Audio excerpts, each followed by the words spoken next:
Hello and welcome to the European Resilience Initiative Center video podcast. Today our guest in Berlin is Gustav Gressel. He is a senior policy fellow at the European Council of Foreign Relations, and you're focusing on the defense and security policy in Europe, one of the most important issues nowadays. Thank you that you have found time for this conversation. Thanks a lot for having me. So we are now in early September 2023, many months after Putin's 3 days full-scale invasion of Ukraine has started. What is going on now on the battlefield? Is Russia definitely losing this war? Well, that's still hard to tell. Russia has a hard time fighting the war, but let me zoom out first what Russia wants to achieve and how it wants to achieve this and whether we can foil it or not. I mean, both parties have still a road to victory. So for the Russians, the aim of the war to annihilate Ukraine, all of Ukraine, not to kind of protect people in Donbass or any bullshit that people here in Germany believe that is the war aim. The war aim is to fully vindicate Ukraine, to destroy the entire people, its statehood, its national elites, to absorb most of the country into Russia proper, to annex it, and maybe to leave a small Western Ukrainian puppet state along with Belarus as a vassal state.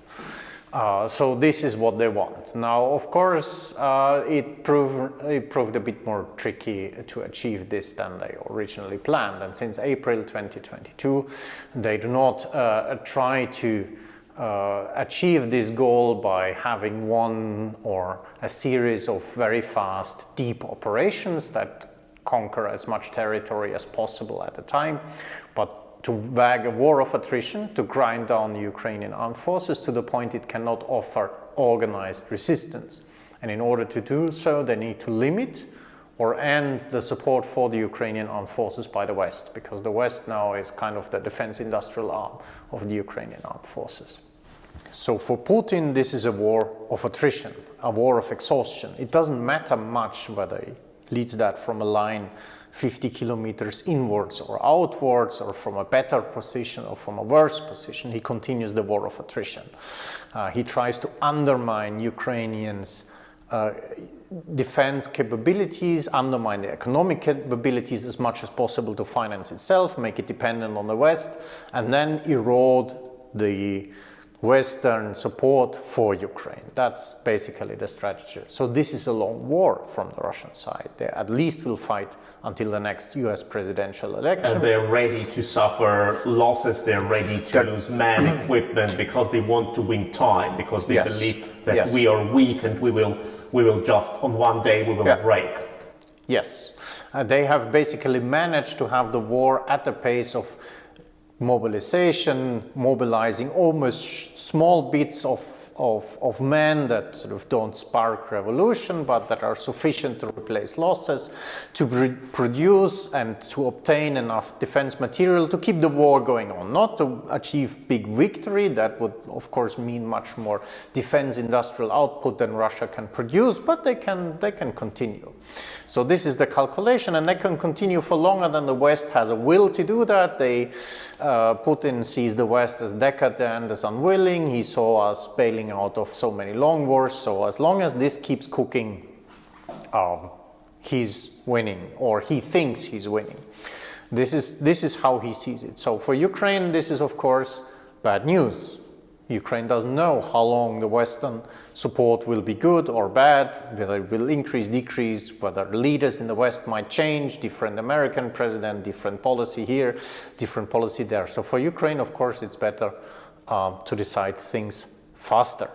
The second thing is Ukraine wants to end this war in terms of not freezing it into another Minsk agreement, postponing the issue whether it should be an independent state or not.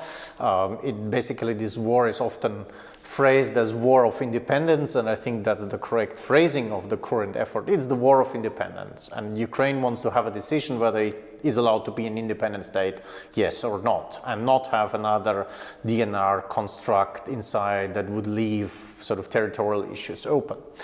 That commands, of course, removing Russian occupiers from their soil. You cannot achieve that without offensive action, and given sort of the uncertainty about long-term Western support, it actually would be unwise to just basically sit in your trench and also play a long war or freeze the war or accept another Donbas war, because things might be worse in 5 years for you. The Russian side is predictable, your own support is unpredictable. So this is basically where the counteroffensive comes from. You need to remove the Russian occupiers, and then if you start to remove them, where do you remove them? Of course, was this operational more significant? If you go in the south towards the Sea of Azov, you can cut the lines of communication for the Russian occupiers to occupy Crimea. Then Crimea would become very vulnerable because you can interdict the other lines of communication with missiles, with drones. You shorten significantly the front, if you would have a front that would basically run down to the Sea of Azov, to Berdyansk or Mariupol, even straight down, and have the short Isthmus to Crimea. You would you have, instead of 1,200 kilometer front line, you would roughly have 800 kilometer front line. It's of course less men that need to be on active frontline duty. You can relieve more units to train, to re-equip them. You can ease the burden of waging a long-term war. You can put additional pressure on Russia. You would seize the Dnieper as your river back again. Russia, it's the most important inlet waterway. It still has one major electricity plant, which is crucially important for the next winter for supplying Ukraine with electricity. The hydropower plant in Nova Kakhovka unfortunately is gone, but Zaporizhzhia nuclear power plant is still up and sort of is still existing. So this is also a goal of the offensive. So of course you go for sort of, this is why Ukraine went for the south. This is also why Russia knew Ukraine would go for the south. Additionally, I would add a humanitarian perspective. The south fell relatively quickly compared to, for example, northern Luhansk Oblast, where the Russian progress militarily was much slower. So a lot of people were left behind, had no time to evacuate, and these people face enormous repression now under Russian occupation forces. So this humanitarian dimension, not to leave them behind, of course, is also playing a significant role in Ukrainian considerations why to go for the south. And of course, we may not forget that Ukrainian successes always helped Ukraine to get new equipment. Yes. And it was like a pretty weird cycle. It's like not first you get equipment and then you achieve success. No, Yeah. first you achieve success and only after that you get new equipment. This is the other thing. If you want to consolidate your support internationally, then of course successes and proof of concept that you can remove Russian occupiers of course, sort of grant you further support and strengthen that. This is a further ground. So where are we in this counter? Yeah, that is the question, because like we have seen that the Ukrainians have demonstrated some success with their offensive. They have liberated, of course, several important villages and towns, but the West constantly says, oh, you are too slow. Yes, so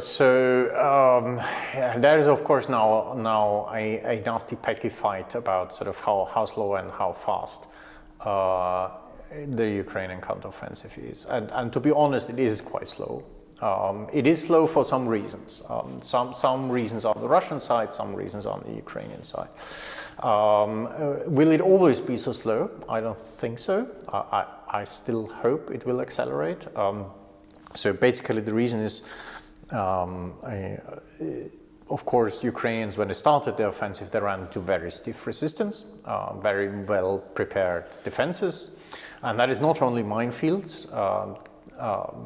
These are ammunition that were prepared, they're anti-tank guided missiles that were drawn from all other parts of the Russian front to stuff them in the south to await Ukrainian offensive.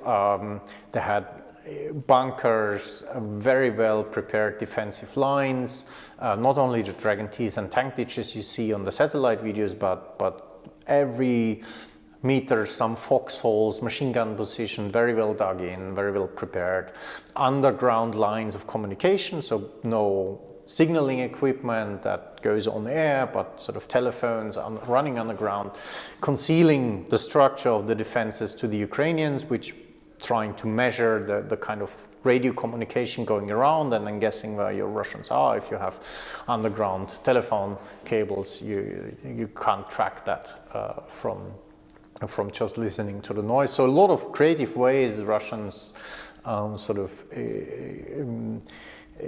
made it very difficult for Ukrainians to advance. The second thing is Ukraine has limited forces.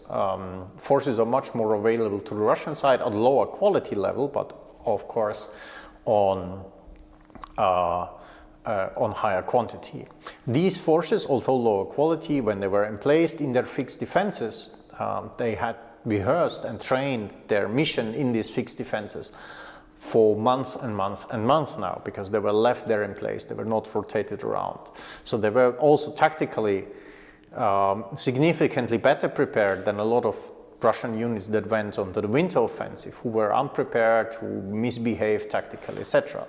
Of course, this kind of tactical discipline would degrade the further Ukrainians penetrate, because then the situation is not what you rehearsed or what you trained the 6 months before, but what the situation is now, and you need to improvise. And then the bad training, the bad leadership on the Russian side, often that of course then plays more in Ukrainian hand. But this needs a long time to develop. Ukraine need to degrade these prepared defenses, they need to degrade the artillery guarding the minefields, they need to degrade the anti-tank strongholds, etc. This is a very gradual process, and he has both international observers, me included, and I think also Ukrainian general staff underestimated how strong these defenses are, especially in the beginning, how well prepared they are. Okay, then it takes longer. Now, is the offensive failed because of that? No. That is the first phase. Getting through the defensive lines will take longer. It needs a much longer attritional phase. You need to confront the Russian with much more predicaments, tactical, operative predicaments, how to use forces, throw them around, than we thought that it might need. Takes longer, but there is still progress, and the more Ukrainian forces eat themselves through this hard crust of hard defensive lines, the more they can maneuver and actually play out their strength. So this will accelerate. Then there are some, unfortunately also it revealed some problems that Ukraine has, the Ukrainian armed forces have as an army that goes into long war, and that is kind of recreation of forces if you have constant losses. Some of the newly equipped brigades, they needed really much more time than was given them to train, to behave as a cohesive tactical unit. That is a thing. If you have, we have to imagine the Ukrainian armed forces, they were a very professional army when they went into the war. For European standards, quite large, sort of roughly 25 brigades,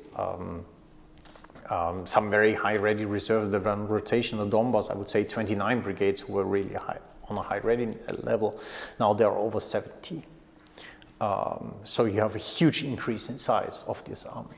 You also had a lot of losses. Battle for Kiev, you had the battle in the Donbass, you had the Kharkiv battles, etc. Especially from April on, this grinding down of Ukrainian forces, this took a lot of losses, and a lot of, especially very high losses amongst officers, junior leaders, and they need to be replaced. The problem is sort of for example, the territorial defense forces, they were only created in 2021. as on paper only. They basically started to constitute themselves. Most recruiting took place in 2022. Yes, and the problem is, especially from the leadership side, from the officer side, you need time for these people to get known, to become a real team. And then they were meant as a rear guard, sort of protecting objects, security assistance, light infantry. But now they were being used as frontline units. Then they were used as frontline units, which was difficult enough to adapt. And now they are basically given mechanized vehicles. A lot of these people are drawn to form these assault brigades voluntarily, and they are motivated. I don't doubt that. But the problem is, if you come from sort of second line security force, then first an infantry but on foot, not mechanized, and then jump into armored warfare, the learning curve is enormously steep. And if you are in armored warfare and try to make assaults, everything happens very fast. The amount of systems you need to coordinate becomes much more than just a mortar and an anti-tank crew and a lot of infantry.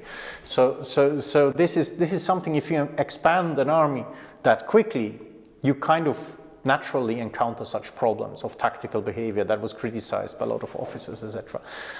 No other army on the planet would do any better in this situation. But did Ukraine have any other chance? No. You can't not expand the army because you need a lot of forces. And then in an emergency, you of course have to take whatever you get. You have to recruit people who had their officers training long years ago in a Soviet type army or even in the Soviet army and try to make something with them because it's what you have. So a lot of these problems that of course occur with the counteroffensive, they were about to be expected. Of course, the problem for the PR of Ukraine is that they culminated in these people were given the sort of the Western equipment or some of the Western equipment that everybody in the West was having his eyes on and sort of that sort of international support depended on, and then sort of this turned out to be very difficult PR-wise. But for practical military affairs, it was about to be expected. And basically, you see by the month that these units get better in doing what they're doing. And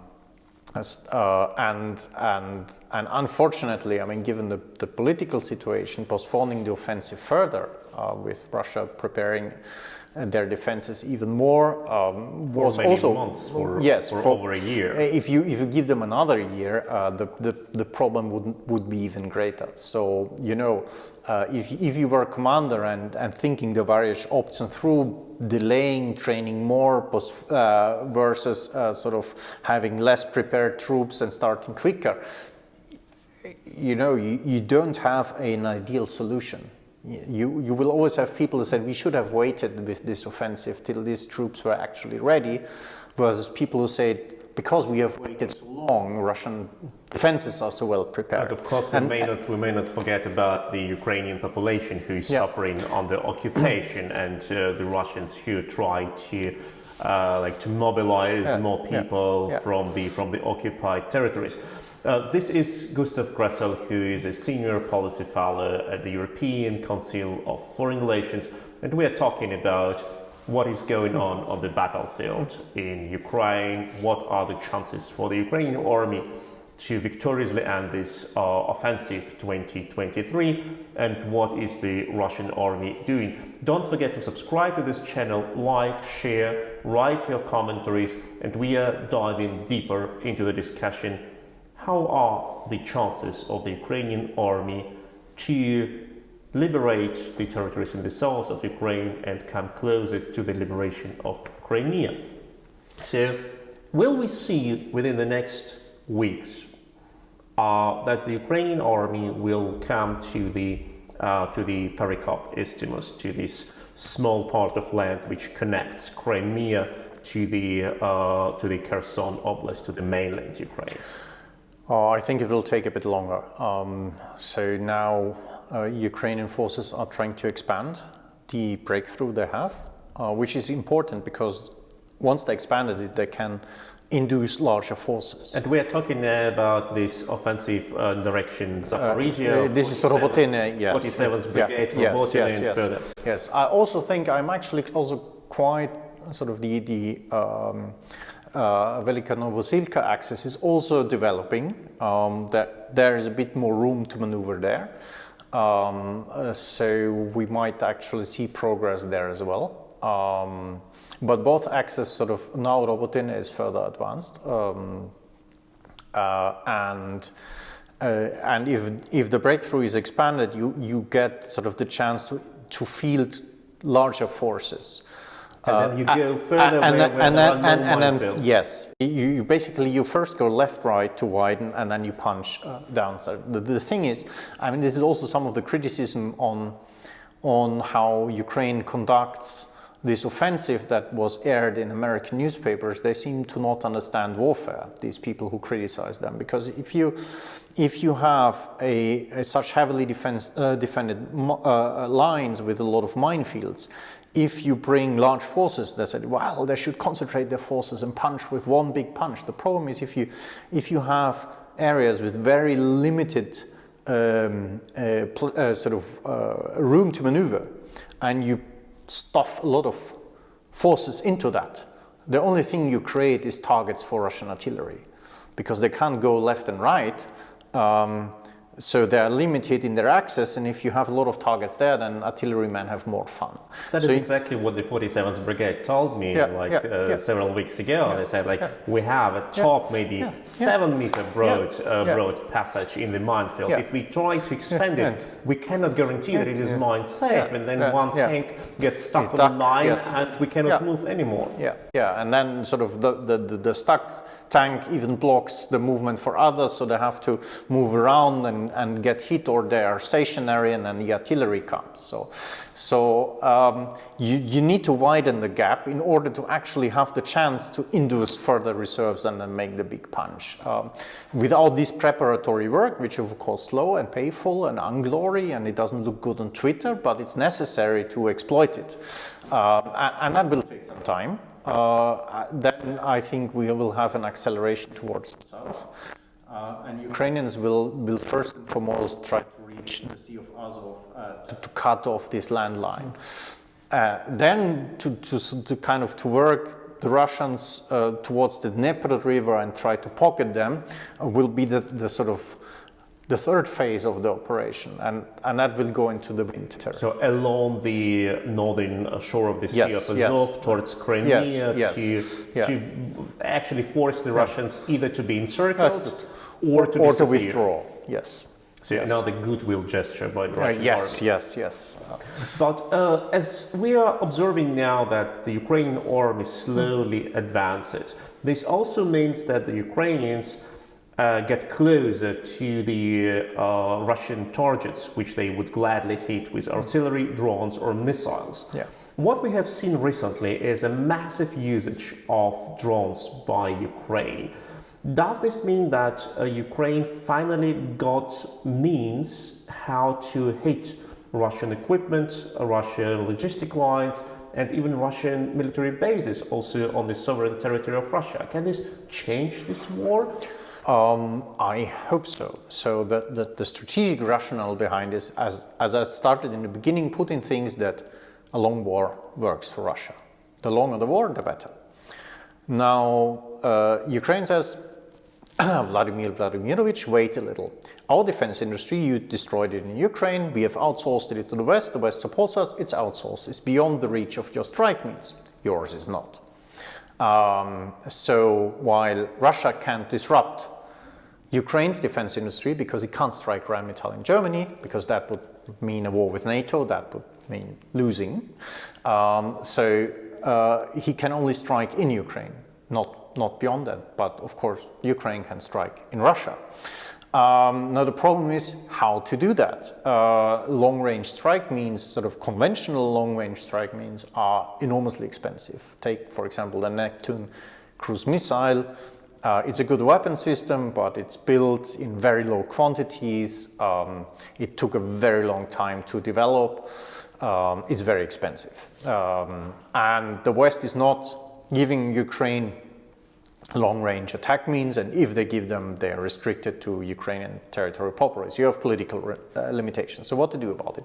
Now, sort of in the previous war, in the Donbas war, Ukraine sort of tried out the drone warfare. It was sort of the advent of the drone warfare. However, a lot of these drones that were useful back then or were built for the situation back then are unusable for the ordinary war now because of the scaled up Russian aggression and the scaled up presence of Russian air defense assets across the front. For example, the case with the Bayraktar TB2 drones. The Bayraktar were bought, but for example, the Beaver drones that are now used, they were developed I think from 2019, 2020 onwards, and the first prototype flew just before the full-scale invasion in 2021.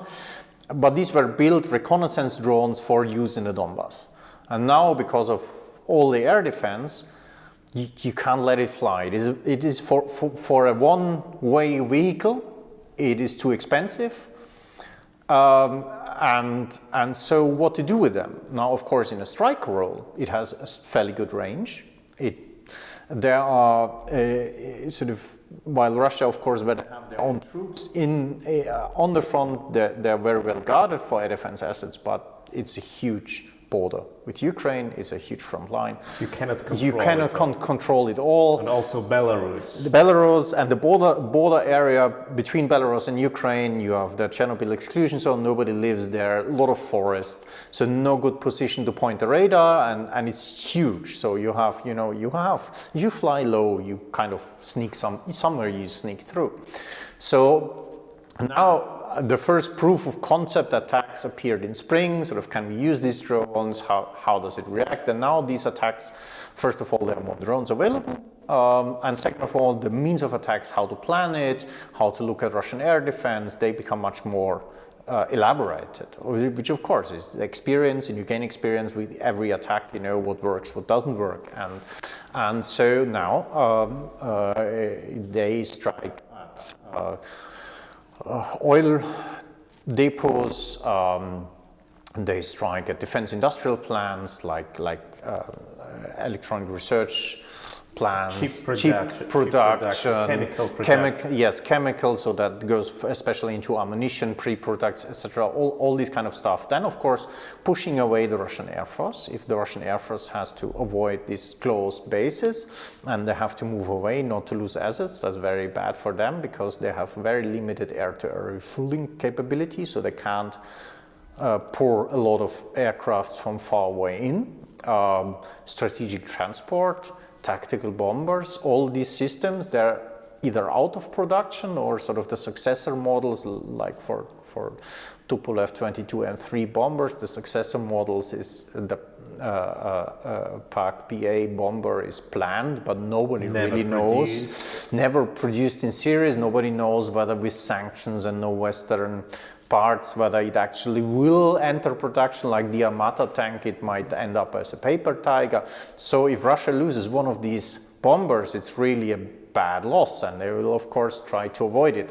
So all that makes the Russian war machinery much more clumsy, and they make a lot more predicaments and problems for the Russian war machinery. Now, and it also demonstrates the West that the strikes on the Russian territory do not face any terrible retaliation which Putin threatened us with. Yeah. So Ukraine clearly demonstrates the West. So Russia is not only vulnerable, Russia can be defeated, and it goes well. And it demonstrates you can strike Russia, because these escalatory threats is always with what, Russia is launching every Iranian drone they have, they try to launch against Ukraine. They terrorize Ukraine with every weapon system they have, from multiple launched rocket system fired into civilian villages along the border, etc. When I hear this, but then Russia will escalate, with what? What kind of escalation Russia hasn't done that? The only thing is, yeah, but tactical nuclear weapons. Yeah, but then sort of the Chinese will change their position because Well, that is a very interesting perspective that you provide. We will definitely dive deeper in our next part of conversation. Please subscribe to our video channel. Please like, share, write your comments, and we are going further with Gustav Gressel, who is a senior policy fellow at the European Council of Foreign Relations in Berlin. And we have seen what happened to the Russian army. We have seen like several very interesting developments within the last weeks. Not only the death of Yevgeny Prigozhin, public face of the Wagner Group. We have also seen the news that the Russian military bloggers who were actually on the payroll of GRU, Russian military intelligence directorate, they got arrested recently because they were too alarmist. Yeah. Can we say that there cracks something within the Russian military, or not the Russian society, but inside of the Russian military forces? I don't know if it's crack yet, but I mean, Putin has provided the sort of right-wing extremist, sort of nationalist, fascist part of society a kind of sort of mini freedom of expression bubble, where the sort of these are the right patriotic forces, they think like me, they can express their thoughts. And then basically after Prigozhin's coup, he clamped down on even on them, and they should fall in line, and they should either you're a good propagandist or you get arrested. Like Girkin was. Yes, like Girkin, yeah. And there is a notable conflict of what to do in Ukraine between the armed forces and the political leadership, Putin. Putin, for example, in Kupiansk, so in the very northeast of Ukraine, we see Russian advances, some kilometers, but still Russian offensive hammered into. This is basically Putin ordering further offensive because he wants to have a buffer zone for the liberated Luhansk Oblast, and he wants to approach Donetsk Oblast and liberate it under quotation mark again.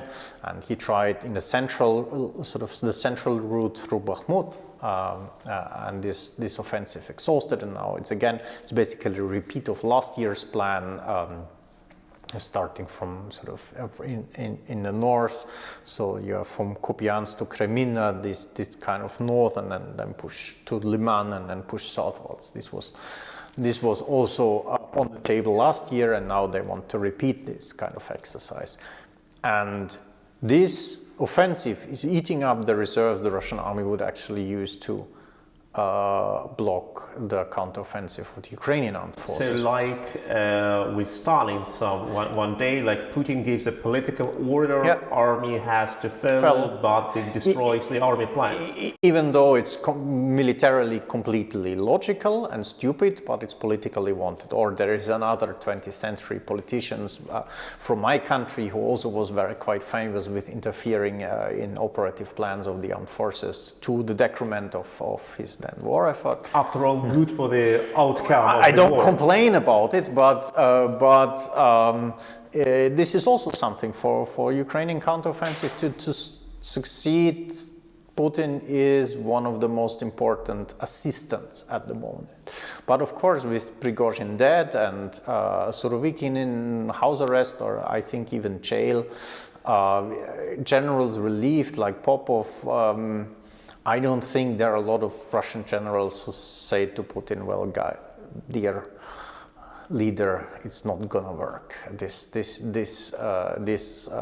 We can't achieve that. And in the armed forces, a lot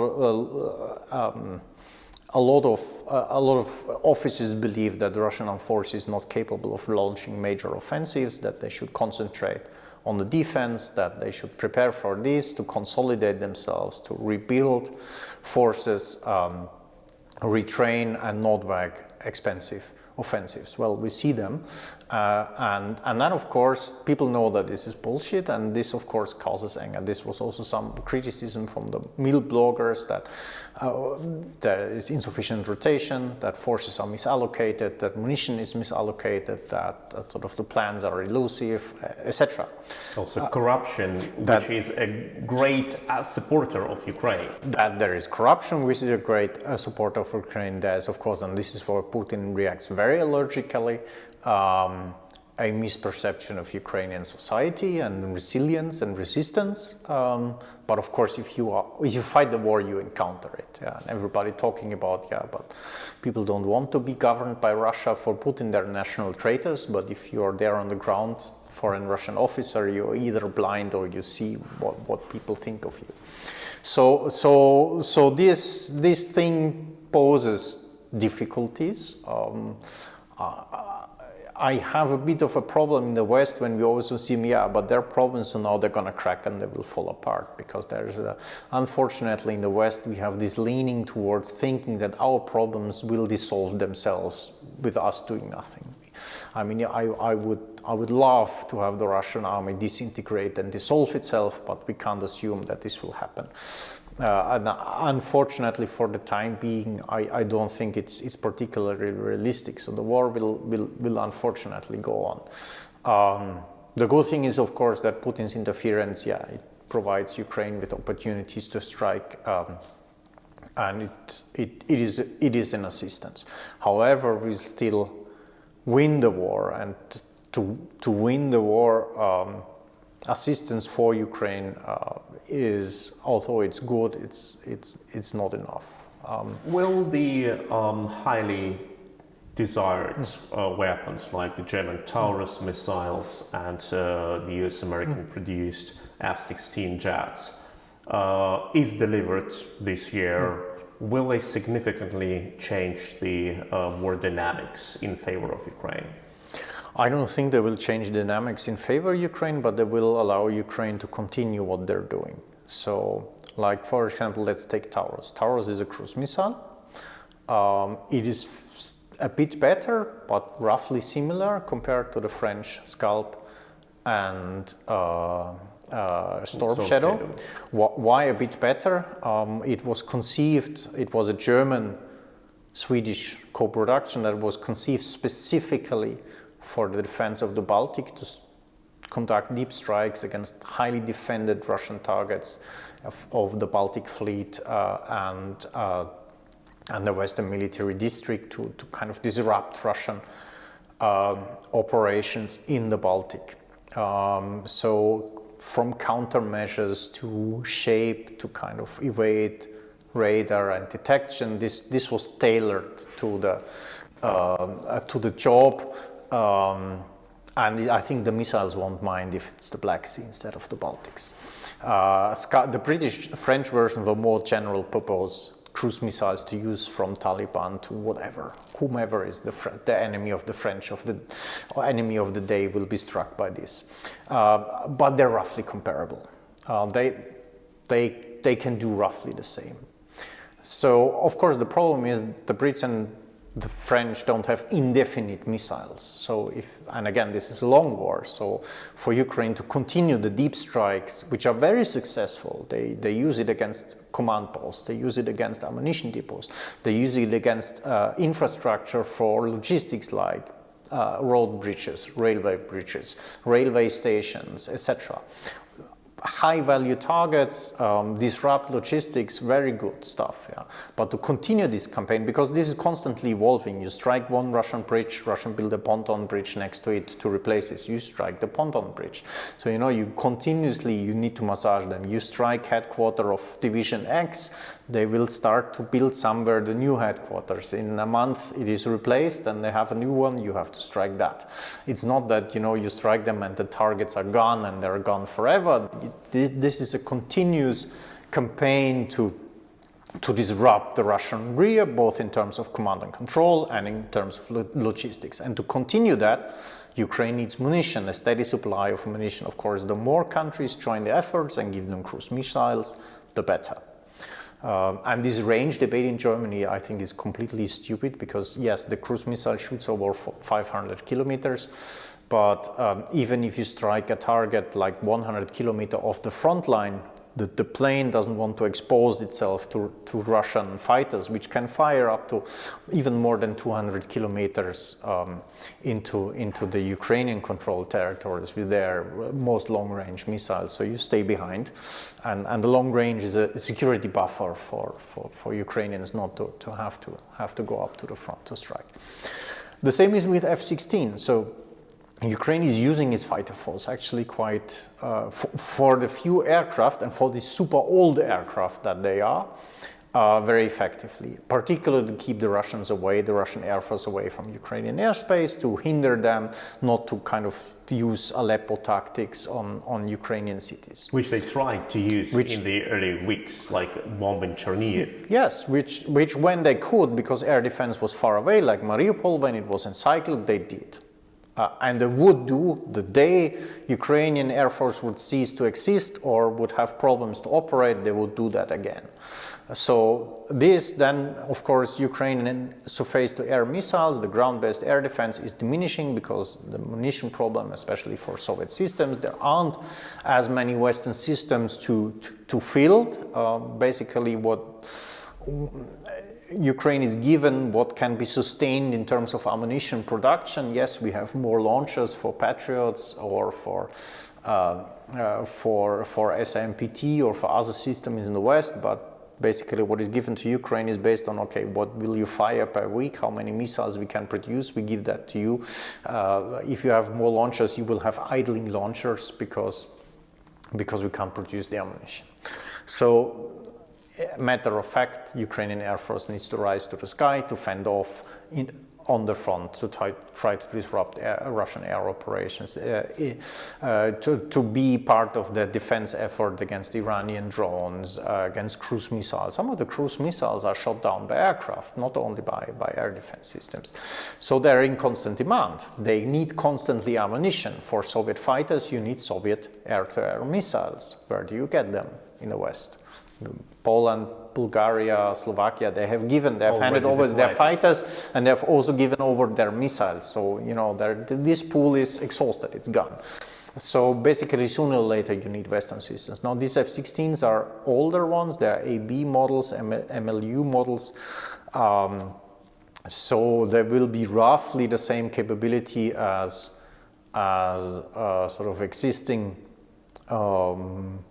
fighters. They have an advantage that they can fire and forget air-to-air missiles. They have better radars and can fire better missiles. Slightly better missiles. The radars, I don't know if they will receive before handing over there are newer radars for this aircraft, but in this aircraft they're actually also sort of moving dish radars. They have slightly better electronic countermeasures. But it's a gradual improvement. It's not a game-changing, wonder weapon. But it's a gradual improvement. But the most important thing is you have sustainable ammunition supply. You can say, and Ukrainian air defense planners can then say, okay, we can plan for more time ahead than just 3 months. And this is what in a long war this is necessary. Now I hope there will also be more advanced versions of the F-16, and that we'll gradually learn that World War III will not come to us because of F-16s, etc. That they will be better for suppressing Russian air defense systems because they are sort of originally designed for handling these missile systems, etc. So we have a lot of things will get easier with them operative-wise. Yet, of course, they will not, they enable Ukraine to fight like the Americans in the Gulf War, because for that the numbers are insufficient. You would need much more air bases to launch so many aircraft. You would need much more pilots. You would need much more munitions, technicians, doctrine, training, etc. But it's a sustainable solution for Ukraine to keep the Russian Air Force at bay and away, and that's good. That's really good. And any gap kind of in between that, or if the West would only start thinking about fighters once these Soviet airframes which are used now are used out, the Russians would use this with such devastating consequences that I'm really glad that now F-16s are coming. But Ukrainian armed forces will remain primarily dependent on artillery for fire support, not the air. Of course, with JDAMs, F-16s can fly air support missions probably more often than it's flown now, but it's not something you have the frames and the bases and the money to keep up the pace for air operations on such a high tempo that you can really sort of rest an offense on the basis of air superiority. That won't be, but it will be the things that the Ukrainian Air Force does now will be easier to do and will be sustainable to do, and that's good. Wow. That was, I think, the key message of our interview today, the sustainability of the Western support and the chance for Ukraine to win this war of attrition against Russia, where Russia clearly sets on time and prolongation of this war, and Ukraine must be able to win this long run. It's not a sprint, it's a marathon, and it depends on the West how much weapon and what kind of weapon we send to Ukraine, while Ukraine is doing its best, advancing in the south and liberating its territory. It was an interview with Gustav Gressel, who is a senior policy fellow in Berlin at the European Council on Foreign Relations. Thank you so much for this interview. Thanks, Sergei. And may I add just one for Western policymakers, one really thought that I would take for us as a lessons learned. I mean, for Ukrainian military, a lot of lessons learned from this counteroffensive and from the slow start and from all the problems there were, but from the West as well. And that is, especially here in Berlin, but unfortunately also in Washington, there are a lot of policy planners that think that, we need to calculate the assistance to micromanage the war to the kind of minimum flame that is necessary to push Ukraine forward, but don't advance it too much, because then we will have sort of World War III and we will all die. And to have this kind of micromanaged minimum gains warfare. And that doesn't work, because war is unpredictable. And I think this counteroffensive should teach Western politicians that they cannot micromanage this war to a sort of, for them, liked level of escalation that they're comfortable with, by dragging feet in deliveries and by curtailing numbers, etc. In war, you need to have reserves. A tactical commander needs to have reserves, but also strategically politicians need to have reserves. There needs to be more muscle than necessary, because things always go wrong. In every war, in every army, things go wrong. And this is sort of when with all the discussions about the Leopard, but won't they inflict too much damage on the Russians, and will then a Russian collapse of the front persuade Putin to throw the nuclear bomb? These were the discussions when the Leopards were delivered, and there were sort of minimum as sort of give Ukraine to have an offensive, but not too much. And now we say, oops. There were too few tanks, there were too few artillery systems, there were too few multiple launched rocket systems, too few infantry fighting vehicles, and above all, too few armored engineering vehicles. But now there are too few, you can't give more, because there is always sort of, it needs months and sometimes years to really deliver a system. You need to have reserves. You cannot micromanage war. It's a highly dynamic situation.